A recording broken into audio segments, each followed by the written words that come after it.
Shalom, selamat pagi. Shalom, selamat pagi. Apa kabar dari mana saudara semua? Kita mau persiapan siang hari ini. Kita mau masuk materi sebentar.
semua kebaikan Bapa.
Haleluya, amin. Shalom semuanya.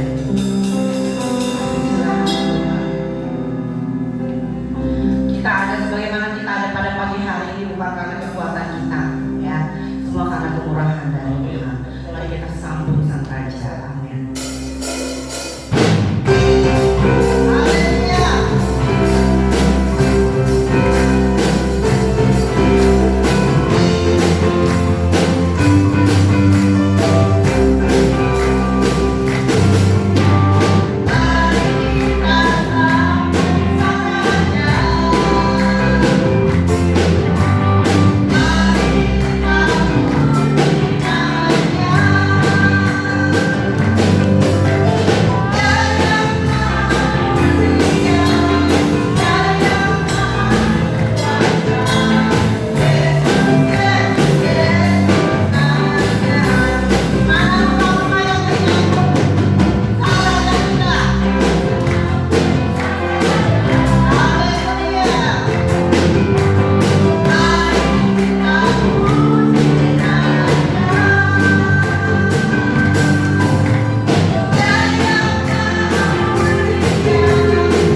Kami percaya di dalam Tuhan kami lebih daripada pemenang.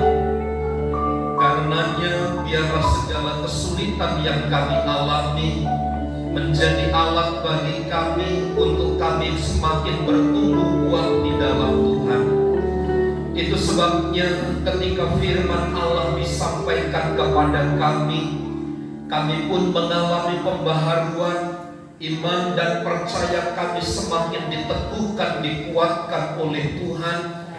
Karenanya berikan kepada kami hati yang baik, sebagai hati yang siap untuk ditaburi oleh benih-benih firman Tuhan, sehingga kami menjadi umat yang dewasa di dalam Tuhan. Segala tipu daya muslihat iblis dan pekerjaannya kami tolak, kami patahkan dalam nama Yesus.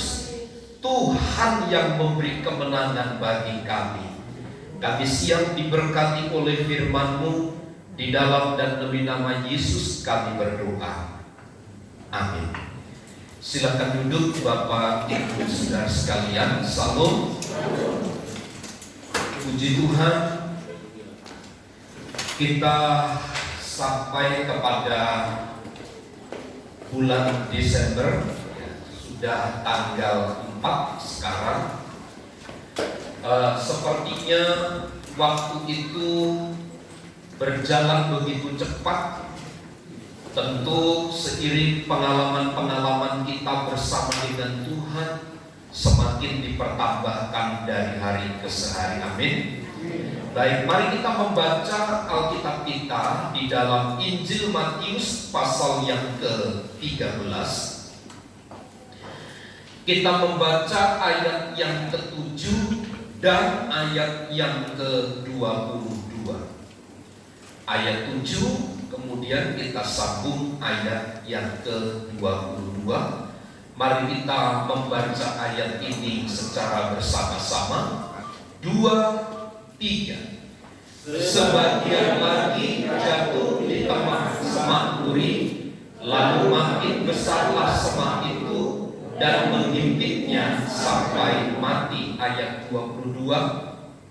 Yang ditaburkan di tengah semak duri ialah orang yang mendengar firman itu, lalu kekhawatiran dunia ini dan tipu daya kekayaan menghimpit firman itu sehingga tidak berubah. Puji Tuhan. Kita belajar kembali dari perumpamaan yang Tuhan Yesus sampaikan tentang seorang penabur yang menaburkan benih. Pada bagian yang ketiga ini ditabur pada semak-semak duri. Benih itu selalu berbicara tentang firman Tuhan. Sang penabur itu tidak lain tidak bukan adalah Allah sendiri, atau yang kedua, alat yang dipakai oleh Allah untuk menyatakan rahasia kebenarannya. Bicara tentang batu, bicara tentang semak duri, itu adalah tipe hati seseorang. Bagaimana dia menerima benih firman Tuhan itu. Minggu lalu kita belajar bagaimana hati yang berbatu-batu itu ketika ditabur. Bagaimana hati seperti di pinggir jalan. Ketika benih ditabur, tumbuh si tumbuh, tetapi tidak akan pernah bertahan lama. Demikian juga dalam pernyataan ayat yang ke-7, sebagian lagi jatuh di tengah semak duri, lalu makin besarlah semak itu dan menghimpitnya sampai mati. Kita melihat ada satu persamaan antara benih yang ditabur di pinggir jalan dan benih yang ditabur pada bebatuan. Mereka adalah sama-sama bertumbuh. Benih firman Allah itu sama-sama bertumbuh. Kelihatannya benih yang ditabur pada tengah semak-semak duri itu lebih baik dari benih yang ditabur di pinggir jalan atau benih yang ditabur di antara bebatuan. Kelihatannya lebih baik.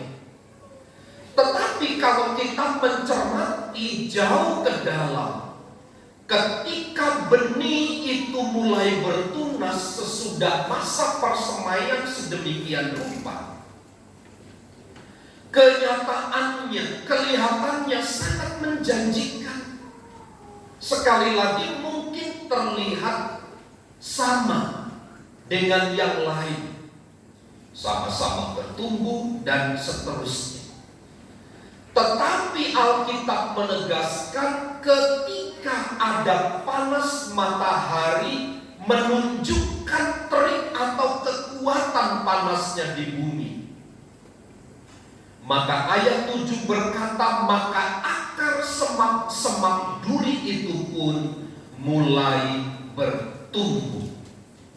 Bahkan dalam ayat 7 jelas, pertumbuhannya bisa melebihi daripada benih yang ditabur oleh penabur itu. Kebiasaan orang-orang Yunani, orang-orang Romawi, mereka menanam seperti ini. Mereka tidak menyadari bahwa semak-semak duri itu bisa bertumbuh lebih cepat. Meskipun dari rentangan waktu tempat atau semak-semak duri yang ditabur itu lebih lama, atau benih yang ditabur itu lebih lama. Tetapi kenyataannya nanti ketika terik panas matahari itu begitu kuat menyinari, maka yang terjadi adalah benih yang ada di dalam semak-semak itu akan mengalami kemunduran pertumbuhan. Ini berarti Bapak Ibu Saudara, di dalam ayat 22 dijelaskan yang ditaburkan di tengah semak duri ialah orang yang mendengar firman itu. Jadi mereka telah mendengar firman itu, lalu kekhawatiran dunia dan tipu daya kekayaan menghimpit firman itu sehingga tidak berbuah. Pernyataan ayat yang ke-22 ini mengindikasikan satu situasi, satu keadaan umat Tuhan, bahwa ketika seseorang telah mendengar firman Tuhan, mereka menghadapi terik panasnya matahari berupa ujian dari firman Tuhan itu sendiri. Cepat atau lambat dalam hitungan waktu tertentu, orang yang telah menerima benih dan bertumbuh di dalam hidupnya itu tidak akan bertahan lama. Itu sebabnya ayat 22 jelas kekhawatiran dan tipu daya kekayaan menghimpit firman itu. Ini artinya ada hati anak-anak Tuhan yang telah mendengar firman Tuhan, dan ketika firman keberadaannya itu diuji di dalam hati, maka seseorang tersebut bisa mendua hati atau beralih kepada tempat yang lain. Semisal yang terjadi hari Minggu, kita adalah orang-orang yang beragama, tanda kutip beragama, atau mungkin lebih spesifik lagi saya katakan, hari Minggu kita adalah anak-anak Tuhan yang bertuhan, tanda kutip. Tetapi hari Senin, Selasa, Rabu, Kamis, Jumat, Sabtu, kita menjadi anak yang lain oleh karena sebuah ujian. Itu sama saja dengan hati yang digambarkan di semak-semak duri, seperti semak-semak duri. Mendengar firman, ketika firman itu diuji, maka dia tidak bertahan. Kenapa? Karena ada kekhawatiran dunia, ada intimidasi kekayaan dunia. Nah, kalau kita belajar tentang apa yang disampaikan oleh Tuhan Yesus ini, satu-satunya cara untuk bertumbuh kemudian berbuah dengan baik, tidak ada cara yang lain selain keinginan duniawi itu dicabut di dalam diri kita.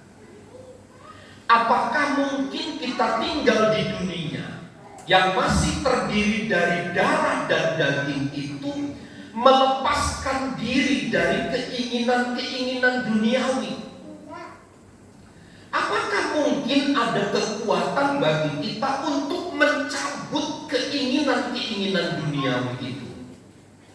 Kalau di dalam Alkitab terlalu banyak contoh-contoh yang memperlakukan dirinya seperti ini. Mereka betul-betul mencabut keinginan-keinginan duniawi di dalam dirinya. Musa ketika dididik di tengah-tengah Firaun, dia memiliki cara pandang yang berbeda tentang dirinya ketika ada di tengah-tengah kerajaan. Daniel, Sadrak, Mesak, Abednego bisa bertindak, bisa bersikap bahwa keinginan-keinginan duniawi itu dicabut. Lihat peristiwa ketika mereka akan dipakai di istana raja. Raja nekat Nebukadnezar. Saya sering bercanda Nebukadnezar itu kena sendiri. Raja Nebukadnezar. Dipersiapkanlah semua makanan-makanan raja, minuman-minuman raja, makanan-makanan yang terhormat, makanan-makanan yang penuh gizi. Itu memang makanan-makanan khusus yang disediakan untuk para raja. Tetapi apa yang dilakukan oleh mereka?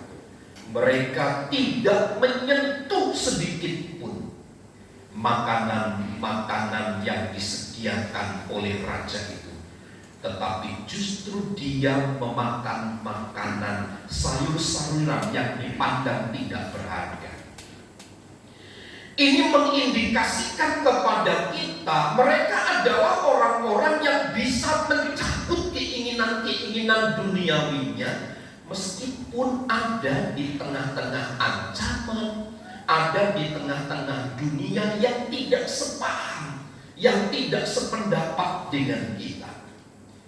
Saya percaya begini, ada banyak alasan yang muncul ketika kita menyatakan diri sebagai anak Tuhan di tengah-tengah dunia ini.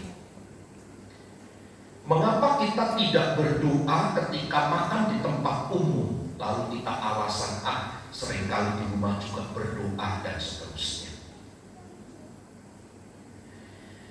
Berdoa itu tidak harus di tempat umum dan banyak 1001 macam alasan.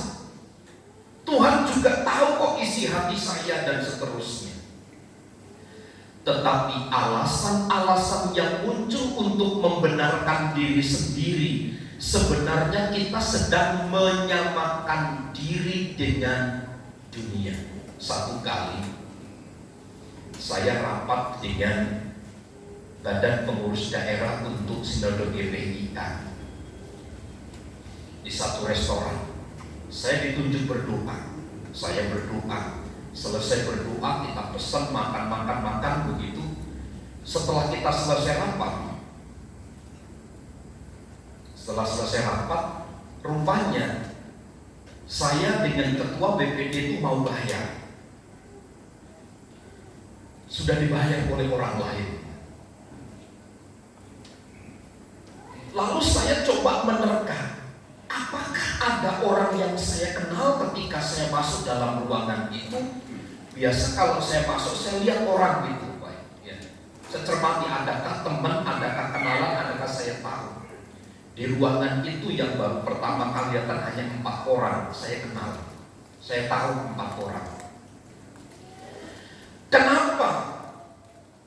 Mungkin saja Bapak Ibu Saudara, pada waktu kami menutup mata berdoa, bersyukur kepada Tuhan itu, ada orang lain melihat, menyaksikan, oh ini anak-anak Tuhan, oh ini orang-orang Kristen. Bukan berarti begini, kalau kita ke restoran kita berdoa, berharap orang lain yang bayar. Jangan. Lalu Bapak Ibu teriak-teriak berdoa di situ supaya orang dengar, gitu, supaya dibayar. Ini mungkin pengecualian. Tapi kalau udah saya bilang begini, bukan berarti jangan berdoa. Tidak, tetap berdoa. Tetap berdoa. Nah, sekali lagi, bagaimana kita bisa menghancurkan keinginan-keinginan dunia ini? Lebih condong kemana hati kita? Kepada Tuhan atau kepada yang lain?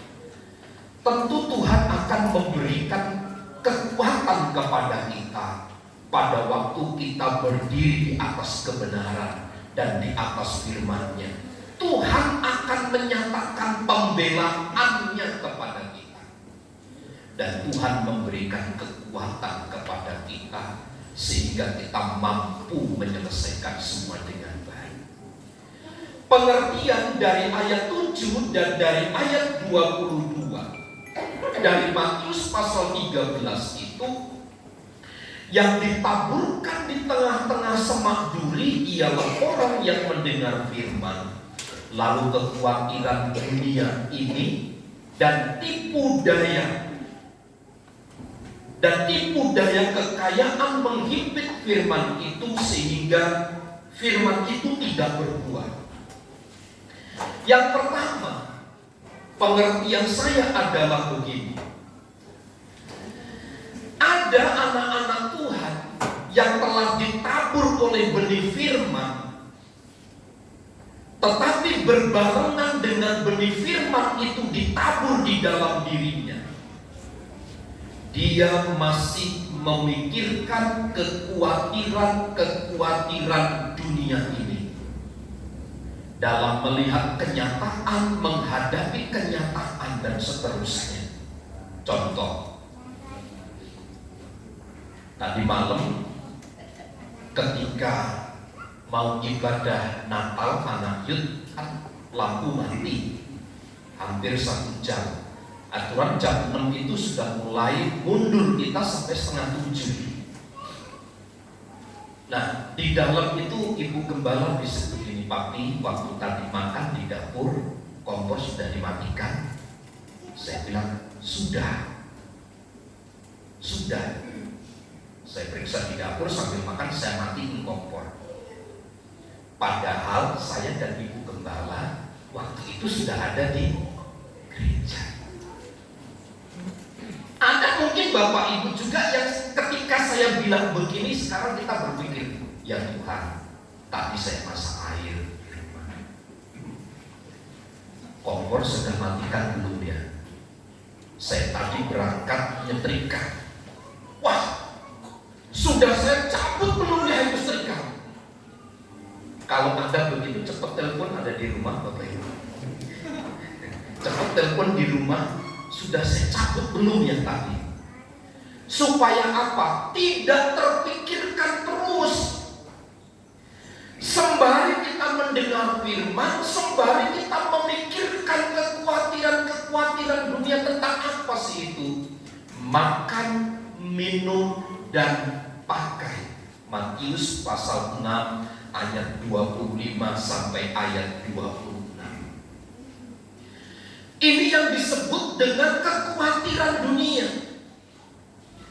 Padahal di dalam Matius pasal 6 itu ayat 25 jelas disebut begini, karena itu aku berkata kepadamu, janganlah khawatir akan hidupmu, akan apa yang hendak kamu makan atau minum, dan janganlah khawatir pula akan tubuhmu, akan apa yang hendak kamu pakai. Bukankah hidup itu lebih penting daripada makanan, dan tubuh itu lebih penting daripada pakaian? 26. Pandanglah burung-burung di langit yang tidak menabur dan tidak menuai, dan tidak mengumpulkan bekal dalam lumbung, namun diberi makan oleh Bapamu yang di sorga. Bukankah kamu jauh melebihi burung-burung itu? Tuhan itu sebagai tempat pemelihara. Dialah yang menjamin keberadaan kita. Tetapi Bapak Ibu Saudara, ketika kita melihat ke dunia nyata, ketika kita melihat pada kenyataan yang terjadi, berbeda dengan apa yang dinyatakan oleh firman Tuhan. Acap kali pengalaman hidup kita realitanya demikian, berbeda sekali dengan apa yang kita baca dari firman Tuhan.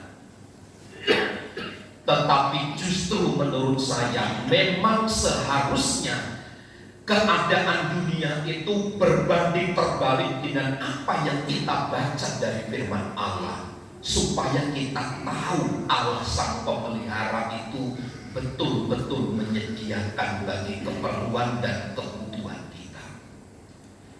Itulah sebabnya mengapa kita khawatir di dalam dunia ini tentang makan, tentang minum, tentang pakai kita. Saya percaya begini, bahwa Ketika Tuhan menciptakan manusia,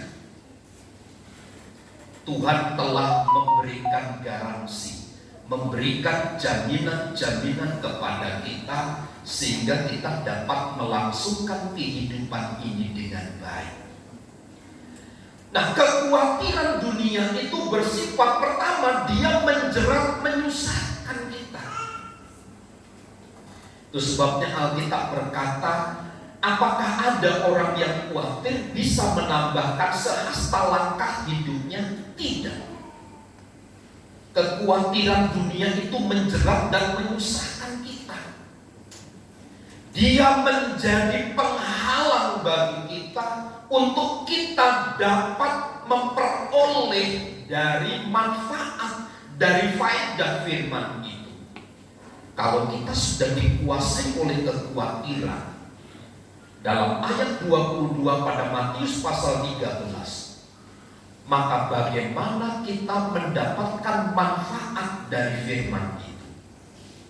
Bukan berarti di sini firman Tuhan tidak berkuasa. Bukan pada konteks itu Alkitab sedang mengajar. Tetapi bagaimana hidup kita ini harus betul-betul fokus dan terkonsentrasi kepada Tuhan. Kekhawatiran dunia itu menjadi penghalang bagi kita untuk kita mendapatkan keuntungan dari firman itu. Kekhawatiran itu akan memakan habis semangat kita. Ada kelihatannya orang kuat, orang punya banyak pengalaman, tetapi kalau hidupnya dikuasai oleh kekhawatiran, semangatnya akan habis. Yang bahaya dari kekhawatiran selanjutnya, kekhawatiran itu mengalihkan kita daripada Tuhan. Kita memfokuskan diri kepada dunia tentang makan, minum, dan pakai. Itu yang selalu kita pikirkan. Jarang kita memikirkan tentang bagaimana rencana Allah dinyatakan atas hidup kita. Bagaimana cara melakukan kebenaran Tuhan. Tidak pernah terpikirkan karena kita dikuasai oleh kekhawatiran dunia itu. Perhatian kita dialihkan dari yang lain kepada yang lain, sehingga firman itu tidak bertumbuh di dalam hidup kita. Di dalam ayat 22 tidak hanya kekhawatiran saja, tetapi juga adanya tipu daya kekayaan. Kita berusaha, kita bekerja itu baik. Sebab juga Alkitab berkata, kalau orang tidak makan, kalau orang tidak bekerja, dia tidak boleh makan. Seperti orang tua kita sampaikan, beras itu tidak langsung turun datang dari langit, tapi harus diusahakan, harus berpeluh, kata Alkitab dalam kitab Kejadian pasal 3. Untuk mendapatkan segala sesuatu harus bersusah payah. Kita mengumpulkan harta kekayaan kita, tidak salah. Menjadi orang kaya, menjadi orang berhasil itu tidak salah. Siang malam kita mencari, tidak salah. Tetapi yang dikhawatirkan dalam ayat yang ke-22 ini, tipu daya dari kekayaan itu. Seharusnya yang kita andalkan itu adalah Tuhan. Karena kita memiliki segala sesuatu, maka segala sesuatu itulah yang kita andalkan. Kita merasa cukup bangga, cukup puas dengan apa yang kita peroleh. Tapi ingat, kekayaan itu bisa menipu daya kita. Kita bisa tertipu daya olehnya. Contoh, dalam Matius pasal yang ke-19 ayat 21 dan ayat 22. Kata Yesus kepadanya, "Jikalau engkau hendak sempurna, pergilah, jualah segala milikmu dan berikanlah itu kepada orang-orang miskin, maka engkau akan beroleh harta di sorga. Kemudian datanglah kemari dan ikutlah aku." Ayat 22. Ketika orang muda itu mendengar perkataan itu, pergilah ia dengan sedih, sebab banyak hartanya. Inilah yang saya sebut dengan tipu daya kekayaan. Dia berseru-berseru memohon kepada Tuhan agar dia memperoleh hidup yang kekal. Tapi Tuhan Yesus katakan, "Jualah seluruh harta yang kau miliki, bagikan kepada orang-orang miskin dan ikutlah aku." Tapi ayat 22 menjelaskan, ketika mendengar perkataan Tuhan Yesus itu, anak muda itu pergi dengan sedih sebab banyak hartanya.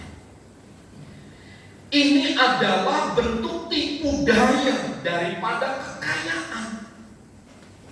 Kaya itu tidak masalah, Anda bisa bantu gereja, Bapak Ibu bisa membantu orang-orang susah. Itu baik dan memang inilah yang harus dikerjakan. Tetapi jangan sampai kekayaan itu menjadi tipu daya, menipu kita. Seharusnya Tuhan yang menjadi andalan, tetapi kekayaan kita. Pandemi COVID-19 mengajar kita, Bapak Ibu Saudara, bahwa harta yang kita punya pada bulan 7 sekitar tahun 2021 itu adalah puncaknya COVID-19. Apakah harta bisa menyelesaikan? Apakah kekayaan bisa menyelesaikan? Tidak. Berapa banyak orang-orang yang punya uang? Beberapa hari lalu saya mendengar dia telah, waktu COVID bulan 7 itu tahun 2021, dia telah booking satu rumah sakit. Dia bayar dengan sejumlah uang. Ketika dia masuk dalam tempat itu, dia katakan tempatnya kosong. Padahal dia sudah bayar. Suaminya marah dan seterusnya. Tidak mendapatkan tempat. Akhirnya diubahlah ke rumah sakit Cengkareng, rumah sakit umum. Dan di situ hanya 2-3 hari lalu selesai. Punya uang, punya harta, dia punya, tetapi tidak selamanya uang itu dapat menyelesaikan. Sekarang di mana kedudukan uang, kekayaan, harta benda itu di hadapan Tuhan? Yang benar sebagai orang percaya, kita ini hanya pengelola, bukan pemilik. Kita itu hanya dipercaya oleh Tuhan. Pemiliknya itu adalah Allah. Harapannya, meskipun kita punya segala sesuatu, tetapi Tuhan itu tetap diandalkan. Tuhan itu tetap menjadi satu-satunya kekuatan dan pertolongan. Lihat ayat ini jelas. Bagaimana seorang anak muda yang kaya itu ditipu oleh kekayaan. Dia mungkin berpikir begini, ini kan harta kekayaan saya yang saya kelola dari perusahaan, dari pekerjaan dengan baik, saya kumpulkan untuk menjadi jaminan di hari tua. Bagaimana mungkin saya jual? Bagaimana mungkin saya harus membagi-bagikan kepada orang miskin? Saya kan yang harusnya menikmati dari hasil jerih lelah itu. Masuk akal secara manusiawi, masuk akal. Tetapi yang membedakan adalah anak muda itu hidupnya dikuasai. Hidupnya dikendalikan oleh tipu daya kekayaan itu, sehingga sulit baginya untuk melepaskan diri dari jeratan kekayaan itu. Paulus berdoa kepada Tuhan agar dia tidak mengutuk Tuhan pada waktu kesusahan, dan pada waktu kelimpahan dia tidak mengingkari panggilannya sebagai anak Tuhan. Artinya dalam situasi ada dan tidak berada, dia meletakkan harta benda itu sebagai sebuah kepercayaan dari Tuhan. Dia hanya dipercaya untuk mengelola saja. Benarlah apa kata Alkitab dalam Matius pasal yang ke-6. Karena di mana hartamu berada, di situ hatimu berada.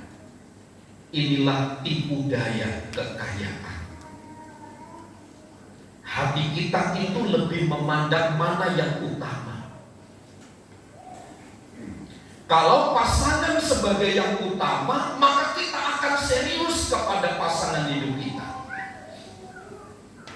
Tapi kalau kita menganggap yang lain itu menjadi terutama, maka yang lain atau pasangan kita itu pasti kita akan kesampingkan.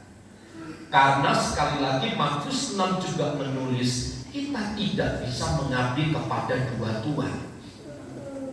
Tidak bisa kita memberikan sepenuh hati kepada satu orang, tapi yang lain pasti akan terkesampingkan. Kesan orang tua terhadap anak, selalu saja orang tua itu tidak adil. Selalu terkesan demikian, apalagi anak nomor 2. Selalu bilang orang tua gak adil. Orang tua lebih sayang kepada cicit, lebih sayang kepada adik, dan seterusnya. Yang dua diabaikan. Memang sifat dasariah manusia demikian. Di mana hartamu berada, di situ juga hatimu berada. Kita tidak bisa pungkiri ini. Kenapa terjadi percekcokan? Kenapa terjadi perkelahian dan seterusnya? Karena kita tidak mau harga diri kita diinjak-injak. Bagaimana sih caranya orang lain itu menginjak-injak harga diri kita? Dengan perkataan mungkin, dengan kata-kata yang kurang terhormat mungkin, bisa saja itu terjadi. Tapi kalau kita bisa menempatkan diri sebaik-baiknya, sesuai dengan porsinya, maka sesungguhnya kita tidak akan terjerat terhadap perkataan sesukar apapun, perkataan yang tidak terhormat sekalipun. Kita akan tetap menjaga diri dengan baik. Hati-hati dengan tipu daya kekayaan, sebab ini adalah ciri khas yang disebut oleh Matius pasal 13 dalam ayat yang ke-7 dan ayat 22. Orang yang mendua hati, kata Alkitab, tidak tenang hidupnya. Dia menerima firman, mungkin firman itu bertumbuh di dalam hidupnya, tetapi dia ditipu daya oleh kekayaan dunia. Hati yang bercabang membuat kita tidak bisa berpijak dengan baik. Kita ini bukan manusia amfibi, bisa hidup di darat, bisa hidup di air. Kita ini bukan sejenis katak, dan kita itu bukan sejenis bunglon. Di tempat merah kita merah, di tempat coklat kita berubah jadi coklat. Di tempat yang berwarna berbeda kita bisa berubah warna. Tidak. Alkitab berkata ya, tidak, selebihnya itu datang dari si iblis. Karenanya menurut saya menjadi penting sebagai anak-anak Tuhan, Ketika kita mendengar firman, belajarlah terus bertumbuh.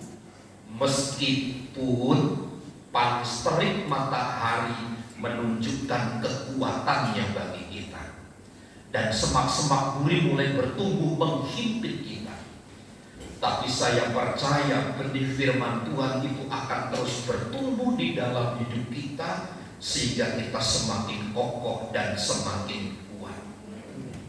Yang ketiga yang saya coba menelaah dari ayat 22 tentang hati yang benih yang ditaburi oleh semak duri, atau hati tipe dari semak duri ini adalah mereka orang yang mudah diombang-ambingkan, orang yang gampang sekali ragu.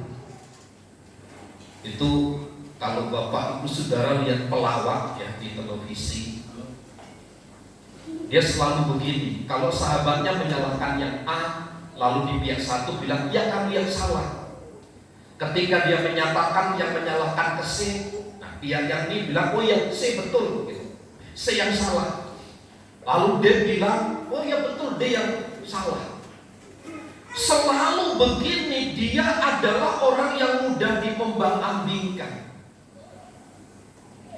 Dia tidak kuat berakar.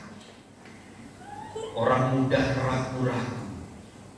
Orang yang tidak berpijak, orang tidak punya pijakan yang benar, yang kuat, mudah saja diombang-ambingkan. Alkitab kan mengajar, Tuhan Yesus mengajar tentang perumpamaan. Dua macam dasar. Yang satu meletakkan rumah di atas dasar pasir. Yang kedua meletakkan dasar di atas batu. Ujiannya sama antara orang yang mendirikan rumah di atas pasir dan mendirikan rumah di atas batu. Ada angin, ada hujan, kemudian banjir melanda. Tapi apakah yang membedakan di antaranya setelah mereka diuji oleh itu? Orang yang mendirikan rumah di atas dasar batu tetap bertahan, berdiri kokoh. Tapi orang yang mendirikan rumah di atas pasir, dia akan sirna seiring mengalirnya air gelombang itu. Dia mudah diombang-ambingkan. Dia tidak kuat karena dia tidak berakar dengan baik. Mudah sekali digoyahkan ketika ada kekuatan, ada terik matahari itu. Sebab kalau kita melihat sekitar kita, banyak yang meragukan. Sepertinya banyak yang tidak meyakinkan kita. Namun demikian, ketika kita berdiri di atas firman Tuhan dengan benih yang pernah ditabur di dalam hati kita itu, meskipun ada himpitan semak duri, kalau kita terus mempertajam pendengaran kita terhadap firman Tuhan, dan kita mau terus dibentuk, diajar oleh firman Tuhan, meskipun di samping kanan diri kita dihimpit oleh duri, tapi kita akan memiliki kekuatan dari Tuhan untuk terus kita bertumbuh dan mengalahkan semak-semak duri itu, sehingga kita menjadi anak-anak Tuhan yang kuat pada akhirnya. Kita tidak tebal terhadap kesulitan, betul. Tidak ada satupun di antara kita yang tebal terhadap kesulitan.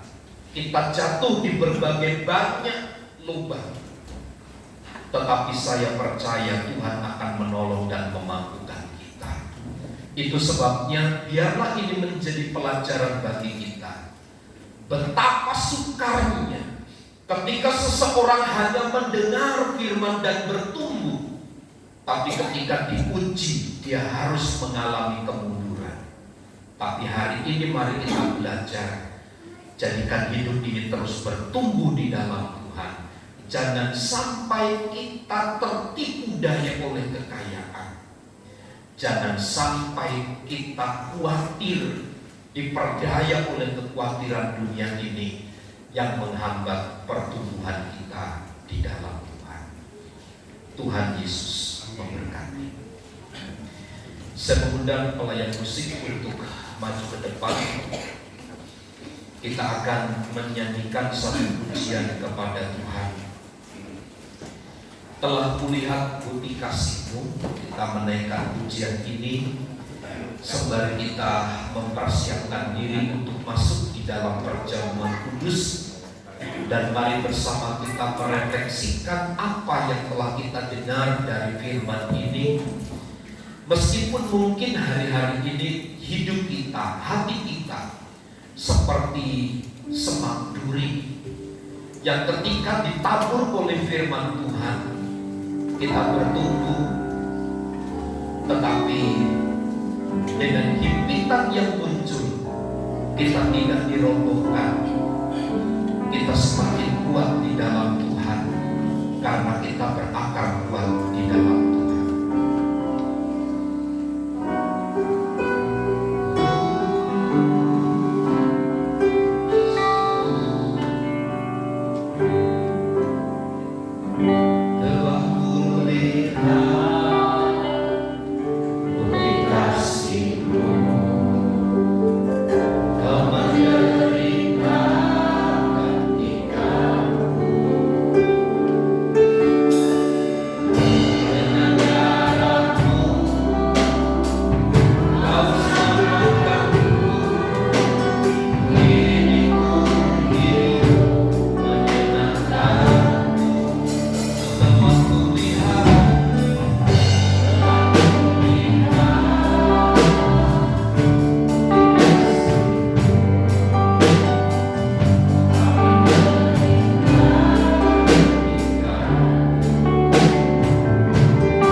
Darah Yesus yang tercurah di atas Kalvari itu, darah itulah yang kembali memalingkan muka perhatian kita, bahwa oleh darahnya di atas kayu salib Dia tebus segala pelanggaran dan kesalahan kita.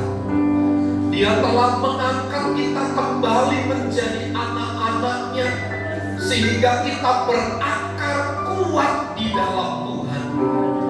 Meskipun ada terik panas matahari, ada kekhawatiran, ada tipu daya kekayaan, ada kebimbangan yang ditawarkan oleh dunia, namun kita tetap berdiri kokoh di dalam Tuhan, sebagaimana kita mendirikan bangunan di atas batu yang kokoh. Karenanya mari kita bersyukur kepada Tuhan, meskipun kenyataan kita demikian. Mari kita berharap kepada Tuhan, kita memandang Tuhan, agar dia tetap menjadi satu-satunya kekuatan yang kita andalkan atas hidup kita. Terlalu besar kasih-Mu,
kami minta kekuatan kuasa Allah untuk bekerja secara limpah dalam hidup kami.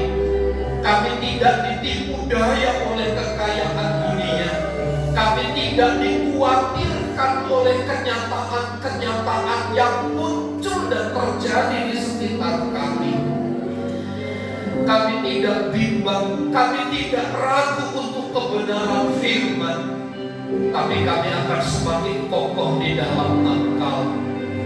Itu sebabnya Engkau mati di atas kayu salib yang mengokohkan dan menguatkan kami untuk kami tetap bertahan di dalam Tuhan. Pakai pelayan-pelayan perjamuan yang akan menghantar berkat perjamuan kepada setiap umat-umat-Mu, dan kami yang mengambil dengan iman dan percaya ada berkat yang tersedia di dalamnya. Kami lakukan perjamuan kudus pagi hari ini di dalam nama Bapa, Putra, dan Roh Kudus, yaitu di dalam nama Tuhan Yesus Kristus. Amin. Salibnya teramat mulia.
dan angkatlah roti di tangan kananku. Roti yang kita pegang adalah melambangkan tubuh Tuhan. Tubuh yang terpecah-pecah oleh karena pelanggaran dan kesalahan kita. Tubuh yang harus mengalami dera dan aniaya. Semuanya adalah oleh karena kesalahan kita. Tetapi Dia rela menanggungnya di atas kayu salib demi kasih-Nya kepada kita yang berdosa.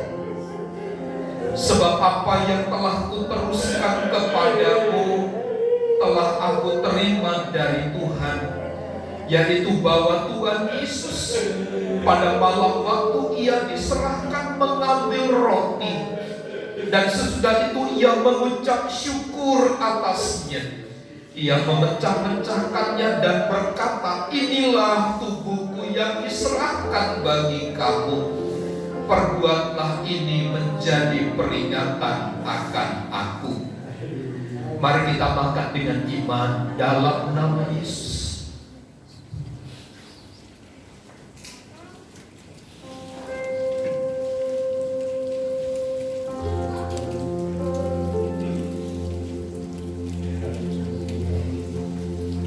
Haleluya, haleluya. Angkat cawan di tangan kananmu. Cawan yang berisi air anggur adalah melambangkan darah Tuhan. Darah yang suci, yang tidak bercacat celah. Darah itulah yang tertumpah dari bukit Golgota untuk menebus segala kesalahan-kesalahan kita, sehingga kita disucikan, dikuduskan, dilayakkan kembali untuk menerima perjanjian kekal, kehidupan yang selama-lamanya. Demikian juga Ia mengambil cawan sesudah makan lalu berkata, "Cawan ini adalah perjanjian baru yang dimeteraikan oleh darahku. Perbuatlah ini setiap kali kami meminumnya menjadi peringatan akan aku. Sebab setiap kali kamu makan roti ini dan minum cawan ini, kamu memberitakan kematian Tuhan sampai Ia datang." Mari kita minum dengan iman dalam nama Yesus. Haleluya, terima kasih Tuhan. Terima kasih Bapa.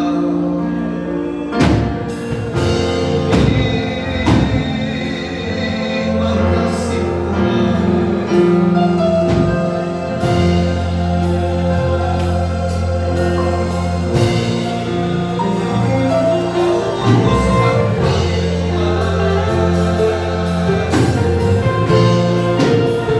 Oh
kami Tuhan, di dalam menghadapi segala kesukaran-kesukaran yang dimungkinkan untuk menguji kemurnian iman kami di dalam Engkau. Melalui firman Allah yang telah kami dengar, biarlah kami semakin kuat berakar, bertumbuh, berbuah-buah untuk kemuliaan Tuhan. Juga biarlah perjamuan kudus yang telah kami makan dan minum memperingatkan kepada kami tentang peristiwa kematian Tuhan di atas kayu salib yang telah mengkuduskan, mengampuni segala pelanggaran dan kesalahan kami, dan juga yang kembali melayakkan kami untuk kami hidup di dalam rumah Tuhan.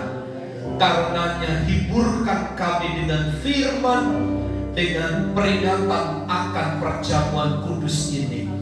Kami yang sakit Tuhan sembuhkan dalam nama Yesus, yang lemah Tuhan kuatkan dalam nama Yesus. Kami yang sedang mengalami masalah kesulitan hidup, ada jalan keluar dari Tuhan, sehingga kami mampu menanggungnya bersama dengan Tuhan. Bersama dengan Tuhan, kami akan melihat perkara-perkara besar terjadi. Berkati kami sekalian dengan kekayaan dan kemuliaan Tuhan. Kami terima berkat perjamuan dan firman dengan hati bersyukur. Di dalam nama Yesus, bersama kita katakan amin.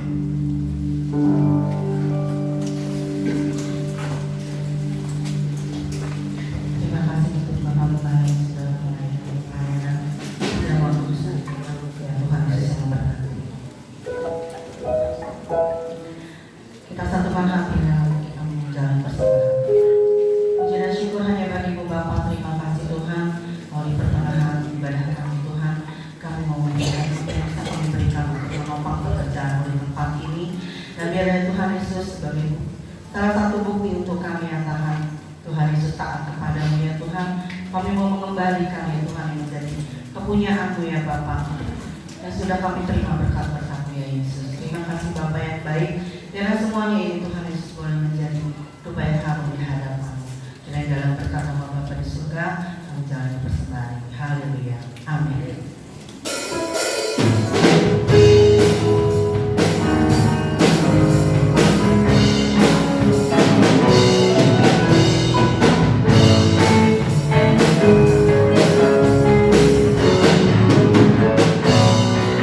Apa yang tak pernah dilakukan, yang tak pernah didengar.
Shalom Bapak Ibu yang kasih dalam Tuhan. Kami ingin menyampaikan beberapa hal. Yang pertama, seperti pergumulan kita yang sudah disampaikan oleh Bapak Gembala beberapa minggu yang lalu ya, kurang lebih hampir 1 bulan lah, bahwa kita akan perluasan gedung gereja. Jadi dengan adanya perluasan gedung gereja, sudah ada pembentukan panitia. Saya mewakili baik ketua panitia dan sekretaris Ibu Lili dan bendahara weekend, dan juga ada beberapa anggota dari panitia. Dengan perkembangannya beberapa minggu lalu, ya kita sudah dapat informasi bahwa yang di sebelah ini memang akan dijual.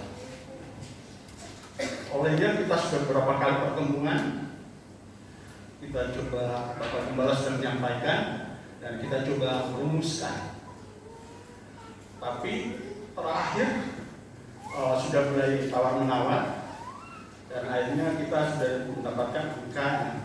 Mungkin kemungkinan kita masih mau ketemu kembali, tapi harus kita sudah mempersiapkan. Karena kita ketemu juga kalau kita belum mempersiapkan, kapan? Olehnya itu panitia mengambil keputusan bersama Bapak dan Gembala. Hari ini kami ingin bicara pada seluruh jemaat, terutama jemaat yang berkeluarga, suami istri, supaya tidak salah paham ya. Kami memberikan waktu untuk minggu depan nanti